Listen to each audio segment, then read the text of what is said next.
Hello, we've just finished French polishing this Gors Kallmann upright piano, made between about 1896 and 1901. We have a video of the piano before it was polished, so you might like to compare that.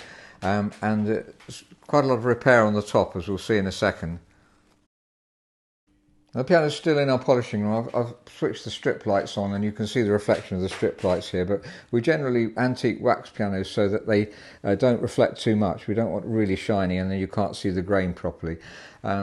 Beautiful inlay here. My colleague, the French polishers, really enjoyed doing this piano.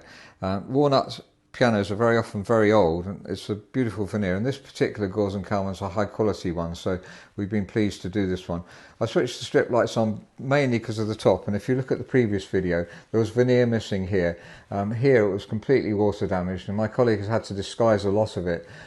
You'll see beautiful veneer here, so this wasn't so bad. It was this area here that had to be disguised, and really, as you can see, it does look a little bit different, but it's really the very best that we could do to get the piano as good as possible. If you see the original, you'll see also that it was a very pale colour. It faded a lot, and now it's got the richness of original walnut. He hasn't added any dye to the piano at all, so it's exactly natural walnut.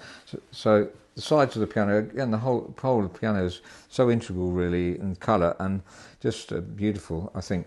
So we're really happy to do walnut. The thing is that, as I say, walnut pianos tend to be quite basic, a lot of the walnut pianos in the UK. So it's great when we find one that isn't. So this Gors Kallmann is an underdamper. Most Gors Kallmanns are overdampers, and we have a video of an overdamper that we have worked on as well. But it's great to get a Gors Kallmann underdamper because the damping's better, we've said so many times before. So if you look here, there's lots of work to do on the piano to regulate it. There we can see straight away the slack as I push my finger down. There's slack here, so that needs taking up, otherwise it just doesn't play as well as it should. The control, generally the dynamic range as well. So that's the first job we're going to do, is take up the slack here, and then lots of regulation on the piano, as is shown on the worksheet. If you look at the other video, which there's a link to underneath this one, then you'll see the rest of the work. So this piano has a rocker mechanism where you have to tighten this to take up the slack, and then we have to loosen this first, and then it's a little bit more complicated than normal capstan, but it's fine once you get used to it. So you need to slacken off this screw first slightly, and then turn the other screw downwards. And now sometimes they need lubricating. You have to work them backwards and forwards to see if it needs lubricating, and if it doesn't, then you can just turn them forwards, and that'll take up the slack. Now it's a bit of guesswork really.